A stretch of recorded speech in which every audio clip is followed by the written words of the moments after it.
ಪ್ರಧಾನಿ Modi world cup winning team India ಜೊತೆಗೆ ಮಾತನಾಡ್ತಾ ಇದ್ದಾರೆ.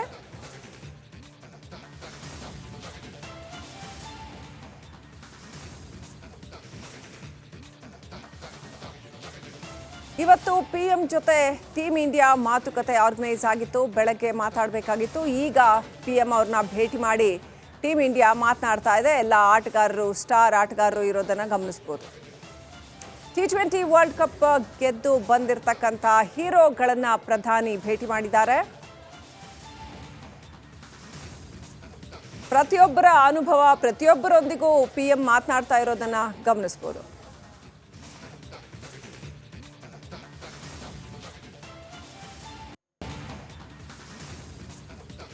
ಟೀಮ್ ಇಂಡಿಯಾ ಆಟಗಾರರು ಅದೆಷ್ಟು ಖುಷಿಯಿಂದ ಇಡೀ ಸಂಭ್ರಮವನ್ನು ಸೆಲೆಬ್ರೇಟ್ ಮಾಡ್ತಾ ಇದ್ದಾರೆ ಅನ್ನೋದನ್ನು ನೋಡ್ತಾ ಇದ್ದೀವಿ. ಆಟಗಾರರು ಇವತ್ತು ಪ್ರಧಾನಿ ಅವರನ್ನು ಕೂಡ ಭೇಟಿಯಾದರು. ತವರಿಗೆ ಆಗಮಿಸಿದ ಹೀರೋಗಳಿಗೆ ಭರ್ಜರಿ ಸ್ವಾಗತ ಕೋರಲಾಯಿತು. ಕೇಕ್ ಕಟ್ ಮಾಡಿ ಸಂಭ್ರಮಿಸಲಾಯಿತು. ಬಸ್ನಲ್ಲಿ ಬಂದು ಇಳಿಯುವಂಥ ದೃಶ್ಯಗಳನ್ನ ನೋಡ್ತಾ ಇದ್ದೀರಿ. ಬೆಳಗ್ಗೆನೆ ಬಂದು ಆನಂತರ ಅವ್ರಿಗೆ ಭರ್ಜರಿ ಸ್ವಾಗತ ಕೋರಲಾಯಿತು. BCCI ಕೂಡ ಅವರಿಗೆ ಭರ್ಜರಿ ಸ್ವಾಗತ ಕೋರ್ತು. ಆನಂತರ ಪ್ರಧಾನಿಗಳನ್ನು ಭೇಟಿ ಮಾಡಿ ಮಾತುಕತೆ ನಡೆಸಿದ್ದಾರೆ. ಅವರ ಗೆಲುವಿನ ಕ್ಷಣಗಳು, ಆ ರೋಚಕ ಕ್ಷಣಗಳ ಬಗ್ಗೆ ಪ್ರಧಾನಿ ಮೋದಿ ಆಟಗಾರರ ಜೊತೆ ಮಾತನಾಡ್ತಾ ಇದ್ದಾರೆ.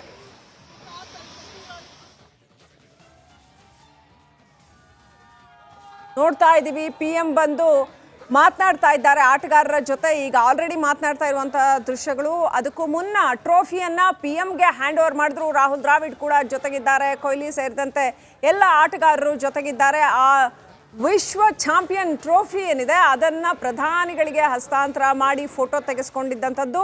ಅದ್ರ ಜೊತೆ ಪಿಎಂ ಇಂಟರಾಕ್ಷನ್ ಕೂಡ ಮಾಡಿದ್ರು ಆಟಗಾರರ ಜೊತೆ. ಬಹಳ ಖುಷಿಯಾಗಿ ಒಂದು ಲೈವ್ಲಿ ಆಗಿರ್ತಕ್ಕಂಥ ಒಂದು ಸಂದರ್ಭ ನೋಡ್ತಾ ಇದ್ದೀರಿ. ದೃಶ್ಯಗಳಲ್ಲಿ ಯಾವ ರೀತಿ ಇಂಟ್ರಾಕ್ಟ್ ಮಾಡ್ತಾ ಇದ್ದಾರೆ ಅಂತ ಇವನ್ ರಾಹುಲ್ ದ್ರಾವಿಡ್ ಮಾತನಾಡ್ತಾ ಇದ್ದಾರೆ. ಹೇಗಿತ್ತು ಅನುಭವ ಅನ್ನುವಂಥದ್ದು. Super duper coach Rahul Dravid ಅವರ ಅನುಭವಗಳನ್ನ ಹೇಳ್ಕೊತಾ ಇದ್ದಾರೆ. ಹಾಗೆಯೇ ಆಟಗಾರರು ಕೂಡ ತಮ್ಮ ಅನುಭವ ಹೇಗಿತ್ತು ಅಂತ ಪಿಎಂ ಜೊತೆ ಹೇಳ್ಕೊಳ್ತಾ ಇದ್ದಾರೆ. ಮೋದಿ ನಿವಾಸ, ದೆಹಲಿಯಲ್ಲಿನ ಮೋದಿ ನಿವಾಸದಲ್ಲಿ ಎಲ್ಲ ಆಟಗಾರರ ಜೊತೆ, ಟೀಮ್ ಇಂಡಿಯಾದ ಎಲ್ಲ ಆಟಗಾರರು ಮತ್ತು ಕೋಚ್ ಇವರೆಲ್ಲರ ಜೊತೆ ಇಂಟ್ರಾಕ್ಷನ್ ಮಾಡ್ತಾ ಇದ್ದಾರೆ. ಪ್ರಧಾನಿ ಮೋದಿ ಮಾತುಕತೆ ನಡೆಸ್ತಾ ಇದ್ದಾರೆ. ಹಾರ್ದಿಕವಾಗಿರ್ತಕ್ಕಂಥ ಒಂದು ಮಾತುಕತೆ, ಗೆಲುವಿನ ಬಗ್ಗೆ, ಗೆಲುವಿನ ರೋಚಕತೆಯ ಬಗ್ಗೆ, ಹೇಗೆ ಸಾಕ್ತು ಗೆಲುವಿನ ಹಾದಿ, ಅದೆಲ್ಲದರ ಬಗ್ಗೆ ಪ್ರಧಾನಿ ಮೋದಿ ಮಾತುಕತೆ ಆಡ್ತಾ ಇದ್ದಾರೆ. ಇಡೀ ಇಂಡಿಯಾ, ಭಾರತ ಇವತ್ತು ಈ ಗೆಲುವನ್ನು ಸಂಭ್ರಮಿಸಿದೆ. ಚಾಂಪಿಯನ್ಸ್ಗೆ ಮೋದಿ ಒಂದು ಅದ್ಭುತವಾದ ಆತಿಥ್ಯ ಕೊಟ್ಟು ಮಾತನಾಡಿಸ್ತಾ ಇದ್ದಾರೆ, ಪ್ರೋತ್ಸಾಹ ತುಂಬ್ತಾ ಇದ್ದಾರೆ, ಪ್ರೇರಣಾದಾಯಕ, ಸ್ಫೂರ್ತಿದಾಯಕ ಮಾತುಗಳನ್ನ ಆಡ್ತಾ ಇದ್ದಾರೆ. ರೋಹಿತ್ ಪಡೆ ಜೊತೆ ಪ್ರಧಾನಿ ಚರ್ಚೆ ನಡೆಸಿದ್ದಾರೆ. ಹೇಗಿತ್ತು ಅವರ ಗೆಲುವಿನ ಹಾದಿ ಅಂತ. ಬಹಳ ವರ್ಷಗಳ ನಂತರ ಐತಿಹಾಸಿಕ ಕ್ಷಣಕ್ಕೆ ಟೀಮ್ ಇಂಡಿಯಾ ಸಾಕ್ಷಿ ಆಯಿತು.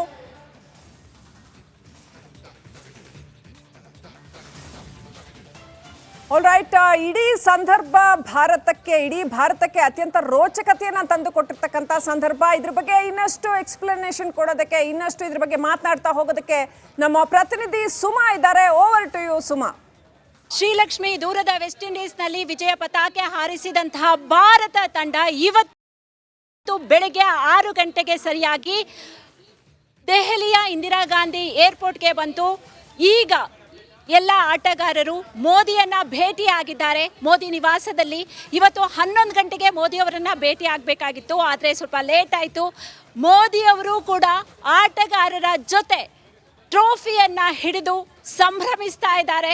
ಆ ವಿಶ್ವಕಪ್ ಗೆದ್ದ ಕ್ಷಣಗಳ ಬಗ್ಗೆ ಮೋದಿ ಆಟಗಾರರ ಜೊತೆ ಮಾತನಾಡಿದ್ರು. ದ್ರಾವಿಡ್ ಜೊತೆ ಮಾತಾಡ್ತಾ ಇದ್ರು, ಕೊಹ್ಲಿ ಜೊತೆ ಮಾತಾಡ್ತಾ ಇದ್ರು, ರೋಹಿತ್ ಶರ್ಮಾ ಜೊತೆ ಮಾತಾಡ್ತಾ ಇದ್ರು. ಅದು 1-2 ವರ್ಷಗಳ ಕನಸಲ್ಲ ಶ್ರೀಲಕ್ಷ್ಮಿ, ಬರೋಬ್ಬರಿ 17 ವರ್ಷಗಳ ಕನಸು. 17 ವರ್ಷಗಳಿಂದ ಭಾರತ T20 ವಿಶ್ವಕಪ್ಪನ್ನು ಗೆದ್ದಿರಲಿಲ್ಲ. ಆ ಒಂದು ಕಾಯುವಿಕೆಗೆ ಈ ಸಾರಿ ಅಂತ್ಯ ಸಿಕ್ಕಿದೆ. ಬರೋಬ್ಬರಿ 17 ವರ್ಷಗಳ ನಂತರ ಭಾರತ T20 ವಿಶ್ವಕಪ್ಪನ್ನು ಗೆಲ್ತು. ಇವತ್ತು 6 ಗಂಟೆಗೆ ಟೀಮ್ ಇಂಡಿಯಾ ಏರ್ಪೋರ್ಟ್ಗೆ ಬಂತು. ಆಗ 4 ಗಂಟೆಯಿಂದಲೇ ಅಭಿಮಾನಿಗಳು ಏರ್ಪೋರ್ಟ್ ಸುತ್ತಮುತ್ತ, ಏರ್ಪೋರ್ಟ್ ಮುಂದೆ ಕಾಯ್ತಾ ಇದ್ರು. ಅಂದರೆ ಟೀಮ್ ಇಂಡಿಯಾ ಹುಡುಗರನ್ನು ಚಿಯರ್ ಮಾಡಬೇಕು, ಅವರ ಜೊತೆ ನಾವು ಕೂಡ ಸಂಭ್ರಮಿಸಬೇಕು ಅಂಥೇಳಿ 5 ದಿನಗಳಾಯಿತು. ಭಾರತ T20 ವಿಶ್ವಕಪ್ ಗೆದ್ದು 5 ದಿನಗಳಾಯಿತು. 5 ದಿನಗಳಾದರೂ ಕೂಡ ಆ ಸಂಭ್ರಮ ಇನ್ನೂ ಕೂಡ ಕಡಿಮೆ ಆಗಿಲ್ಲ. ಈಗ ಮೋದಿಯನ್ನು ಭೇಟಿಯಾದ ನಂತರ ಟೀಮ್ ಇಂಡಿಯಾ ಆಟಗಾರರು ಮುಂಬೈಗೆ ಪ್ರಯಾಣವನ್ನು ಬೆಳೆಸ್ತಾರೆ. ಮುಂಬೈನಲ್ಲಿ 5 ಗಂಟೆಗೆ ರೋಡ್ ಶೋ ಇರುತ್ತೆ.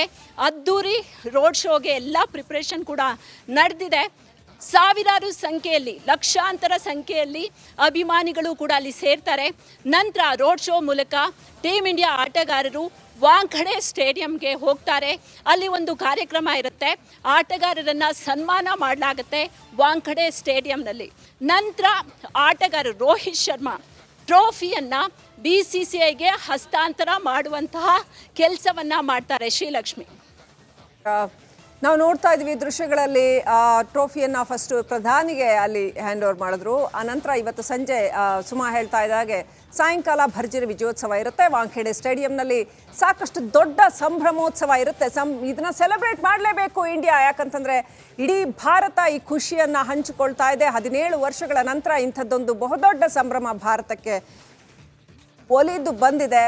ಸೊ ಇದೆಲ್ಲ ಸಂಭ್ರಮಾಚರಣೆ ಹೇಗೆಲ್ಲ ಇರುತ್ತೆ, ಓವರ್ ಆಲ್ ಎಷ್ಟು ಗಂಟೆಗಳ ಕಾಲ ಸಂಭ್ರಮಾಚರಣೆ ಇರುತ್ತೆ, ಇನ್ನು ಏನೆಲ್ಲ ಅಂಶಗಳಿರುತ್ತೆ, let's go back to Suma ಏನೆಲ್ಲ ಅಂಶಗಳಿರುತ್ತೆ, ಮತ್ತೆ ಇಡೀ ಭಾರತ ಇದನ್ನ ಯಾವ ರೀತಿ ಸೆಲೆಬ್ರೇಟ್ ಮಾಡ್ತು, BCCIಗೆ ಇದು ಎಷ್ಟರ ಮಟ್ಟಿಗೆ ಮುಖ್ಯ ಆಗುತ್ತೆ, ಈ ಗೆಲುವು ಎಷ್ಟರ ಮಟ್ಟಿಗೆ ಮುಖ್ಯ ಆಗಿತ್ತು, ಟೀಮ್ ಇಂಡಿಯಾಕ್ಕೆ ಎಷ್ಟರ ಮಟ್ಟಿಗೆ ಮುಖ್ಯ, ಆಟಗಾರರಿಗೆ ಎಷ್ಟರ ಮಟ್ಟಿಗೆ ಮುಖ್ಯ, ಓವರ್ ಆಲ್ ಸೆಲೆಬ್ರೇಷನ್ ಹೇಗಿರುತ್ತೆ ಸುಮಾ? ಶ್ರೀಲಕ್ಷ್ಮಿ, ನಾನು ಆಗಲೇ ಹೇಳ್ತಾ ಇದ್ದೆ 17 ವರ್ಷಗಳ ನಂತರ ಭಾರತ T20 ವಿಶ್ವಕಪ್ಪನ್ನು ಗೆದ್ಕೊಳ್ತು ಅಂತ. ಆದರೆ ಇದು 1 ಅಥವಾ 2 ವರ್ಷದ ಶ್ರಮ ಅಲ್ಲ. ದ್ರಾವಿಡ್ ಅವರು ಮಾತಾಡ್ತಾ ಹೇಳ್ತಾ ಇದ್ರು, ಇದು 1-2 ವರ್ಷದ ಶ್ರಮ ಅಲ್ಲ, ಇದಕ್ಕಾಗಿ ನಾವು 4-5 ವರ್ಷದಿಂದ ಶ್ರಮ ಹಾಕಿದ್ದೀವಿ ಅಂತ. ಫೈನಲಿ ಟೀಮ್ ಇಂಡಿಯಾ ಆಟಗಾರರ ಪರಿಶ್ರಮಕ್ಕೆ ಈ ವರ್ಷ ಫಲ ಸಿಕ್ಕಿದೆ. 5 ಗಂಟೆಗೆ ರೋಡ್ ಶೋ ಆರಂಭ ಆಗುತ್ತೆ. ನಾನು ಆಗಲೇ ಹೇಳ್ತಾ ಇದ್ದೆ ಶ್ರೀಲಕ್ಷ್ಮಿ, 5 ಗಂಟೆಗೆ ರೋಡ್ ಶೋ ಅಂತಂದರೆ 2ರಿಂದ 3 ಕಿಲೋಮೀಟ್ರ್ ರೋಡ್ ಶೋ ಇರುತ್ತಂತೆ ಓಪನ್ ಬಸ್ನಲ್ಲಿ.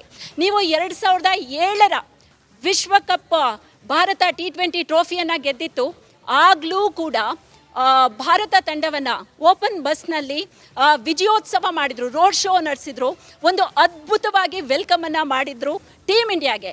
ಸೇಮ್ ಅದೇ ರೀತಿಯಾಗಿ ಇವತ್ತು ಕೂಡ ಓಪನ್ ಬಸ್ನಲ್ಲಿ ಆಟಗಾರರ ರೋಡ್ ಶೋ ನಡೆಯುತ್ತೆ. ಜೊತೆಗೆ ಅಮಿತ್ ಶಾ ಅಭಿಮಾನಿಗಳಿಗೂ ಕೂಡ ಈ ಪ್ರೋಗ್ರಾಮ್ನಲ್ಲಿ ಅಭಿಮಾನಿಗಳು ಕೂಡ ಭಾಗವಹಿಸ್ಬೋದು ಅಂತ ಹೇಳಿದ್ದಾರೆ. ಹಾಗಾಗಿ ಅಭಿಮಾನಿಗಳು ಕೂಡ ಈ ರೋಡ್ ಶೋನಲ್ಲಿ ಭಾಗವಹಿಸ್ತಾರೆ. ಜೊತೆಗೆ ಸ್ಟೇಡಿಯಂನಲ್ಲಿ ನಡೆಯುವಂತಹ ಪ್ರೋಗ್ರಾಮ್ಗೂ ಕೂಡ ಅಭಿಮಾನಿಗಳಿಗೆ ಹೋಗುವಂತಹ ಅವಕಾಶ ಇದೆ. ನಾನು T20 ವಿಶ್ವಕಪ್ ಗೆದ್ದು 17 ವರ್ಷ ಆಯಿತು ಅಂತ ಅಂದೆ, ಆದರೆ ಇನ್ನು ವಿಶ್ವಕಪ್ ಗೆದ್ದು 11 ವರ್ಷ. 2011ರಲ್ಲಿ ಧೋನಿ ನಾಯಕತ್ವದಲ್ಲಿ ಭಾರತ ಏಕದಿನ ವಿಶ್ವಕಪ್ಪನ್ನು ಗೆದ್ದಿತ್ತು. 11 ವರ್ಷಗಳ ನಂತರ ಭಾರತಕ್ಕೆ ವಿಶ್ವಕಪ್ ಒಲಿದಿರಲಿಲ್ಲ. ಈಗ ಕೋಟಿ ಕೋಟಿ ಭಾರತೀಯರ ಕನಸು ಫೈನಲಿ ನನಸಾಗಿದೆ. ಟ್ರೋಫಿ ಗೆದ್ದ ತಕ್ಷಣ ವೆಸ್ಟ್ ಇಂಡೀಸ್ನಲ್ಲಿ ಭಾರತ ಟ್ರೋಫಿ ಗೆದ್ದ ತಕ್ಷಣ ಇಡೀ ಹಿಂದೂಸ್ತಾನ ಕುಣಿದು ಕುಪ್ಪಳಿಸಿತ್ತು, ಭಾರತ ತಂಡಕ್ಕೆ ಜೈಕಾರ ಹಾಕಿತ್ತು. ಇವತ್ತೂ ಕೂಡ ಟೀಮ್ ಇಂಡಿಯಾ ಭಾರತಕ್ಕೆ ಲ್ಯಾಂಡ್ ಆದ ತಕ್ಷಣ, ತಾಯ್ನಾಡಿಗೆ ಲ್ಯಾಂಡ್ ಆದ ತಕ್ಷಣ ಅಭಿಮಾನಿಗಳು ಟೀಮ್ ಇಂಡಿಯಾದ ಹೆಮ್ಮೆಯ ಆಟಗಾರರಿಗೆ ಜೈಕಾರ ಹಾಕಿದ್ರು, ಘೋಷಣೆಗಳನ್ನು ಕೂಗಿದ್ರು. ಜೊತೆಗೆ ಎಲ್ಲ ಕಡೆ ಟೀಮ್ ಇಂಡಿಯಾ ಆಟಗಾರರ ಫೋಟೋಗಳು ರಾರಾಜಿಸ್ತಾ ಇತ್ತು. ಎಲ್ಲ ಕಡೆ ಕೇಳ್ತಾ ಇದ್ದಿದ್ದು ಒಂದೇ, ಇಂಡಿಯಾ ಇಂಡಿಯಾ ಇಂಡಿಯಾ ಅಂತ. ಇವತ್ತು ಇಂದಿರಾ ಗಾಂಧಿ ಏರ್ಪೋರ್ಟ್ನಲ್ಲಿ Srilakshmi. Right, will come back to you Suma again. ನಾವು ನೋಡ್ತಾ ಇದ್ದೀವಿ ಎಷ್ಟರ ಮಟ್ಟಿಗೆ ಸೆಲೆಬ್ರೇಷನ್ನ ಖುಷಿ ಭಾರತದಾದ್ಯಂತ ಹುರುಪಿನ ಆಲೆಗಳನ್ನು ಹೊಮ್ಮಿಸಿದೆ ಅನ್ನೋವಂಥದ್ದನ್ನು, ಟೀಮ್ ಇಂಡಿಯಾ ಆಟಗಾರರ ಮುಖದಲ್ಲಿ ಎಷ್ಟರ ಮಟ್ಟಿಗೆ ಮಂದಹಾಸ ಇದೆ ಅನ್ನೋದನ್ನು ಈವನ್ ಕೋಚ್ ರಾಹುಲ್ ದ್ರಾವಿಡ್ ಕೂಡ ತುಂಬ ಖುಷಿಯಾಗಿ ಪ್ರಧಾನಿ ಜೊತೆ ಮಾತನಾಡಿದ್ದನ್ನು ನೋಡಿದ್ವಿ. ಸಾಯಂಕಾಲ ತೆರೆದ ವಾಹನದಲ್ಲಿ ಇವರನ್ನೆಲ್ಲ ಸಂಭ್ರಮದಿಂದ ಮೆರವಣಿಗೆ ಮಾಡಲಾಗುತ್ತೆ. 2-3 ಕಿಲೋಮೀಟರ್ ಮೆರವಣಿಗೆ ಮಾಡಿ ಆನಂತರ ವಾಂಖೇಡೆ ಸ್ಟೇಡಿಯಂಗೆ ಹೋಗಿ ಅಲ್ಲಿ ಸೆಲೆಬ್ರೇಷನ್ಸ್ ಇರುತ್ತೆ. ಟೀಮ್ ಇಂಡಿಯಾ ಇದನ್ನೆಲ್ಲ ಖಂಡಿತವಾಗ್ಲೂ ಡಿಸರ್ವ್ ಮಾಡುತ್ತೆ. ಭಾರತ ಇದನ್ನು ನೋಡೋದಕ್ಕೆ ಕಾಯ್ತಾ ಇದೆ ಅಂತ. ಎನಿವೆ, ಇವತ್ತು ಪ್ರಧಾನಿ ಮೋದಿ ಅವರನ್ನು ಟೀಮ್ ಇಂಡಿಯಾ ಆಟಗಾರರು ಭೇಟಿಯಾಗಿದ್ದಾರೆ. ದೆಹಲಿಯ ಲೋಕ ಕಲ್ಯಾಣ ಮಾರ್ಗ್ನಲ್ಲಿರೋ ಪ್ರಧಾನಿ ನಿವಾಸದಿಂದ ಆಲ್ರೆಡಿ ಅವ್ರನ್ನ ಭೇಟಿಯಾಗಿ ತೆರಳುತ್ತಾ ಇದ್ದಾರೆ ಆಟಗಾರರು. ಟೀಮ್ ಇಂಡಿಯಾ ಆಟಗಾರರನ್ನ ಮೋದಿ ಅಭಿನಂದಿಸಿದ್ದಾರೆ ಹೃತ್ಪೂರ್ವಕವಾಗಿ. ಜೊತೆಗೆ ಆಟಗಾರರ ಜೊತೆ ಚಾಯ್ ಪೇ ಚರ್ಚೆ ನಡೆಸಿ ಹೇಗಿತ್ತು ಅವರ ಅನುಭವಗಳು ಅನ್ನೋದನ್ನು ಕೇಳಿಸ್ಕೊಂಡ್ರು. ಅವರ ಭಾವನೆಗಳು ಏನು ಅನ್ನೋದನ್ನು, ಗೆಲುವಿನ ನಗು ಹೇಗಿತ್ತು ಅನ್ನೋದನ್ನು, ಆ ಖುಷಿಯನ್ನು ಪ್ರಧಾನಿ ಮೋದಿ ಹಂಚಿಕೊಳ್ತಾ ಇರೋದನ್ನು ನಾವು ನೋಡ್ತಾ ಇದ್ದೀವಿ. ಜೊತೆಗೆ ಇವತ್ತು ಇಡೀ ದಿನ ಸೆಲೆಬ್ರೇಷನ್. ಕ್ರಿಕೆಟ್ ಅಭಿಮಾನಿಗಳಿಗಂತೂ ಇವತ್ತು ಕೂಡ ಹಬ್ಬನೇ. ಮೊನ್ನೆ ಗೆದ್ದಾಗಲೂ ಕೂಡ ಬಹಳ ದೊಡ್ಡ ಹಬ್ಬ ಆಗಿತ್ತು, ಇವತ್ತು ಕೂಡ ಸಾಕಷ್ಟು ದೊಡ್ಡ ಹಬ್ಬನೇ. 17 ವರ್ಷಗಳ ನಂತರ ರಣರೋಚಕ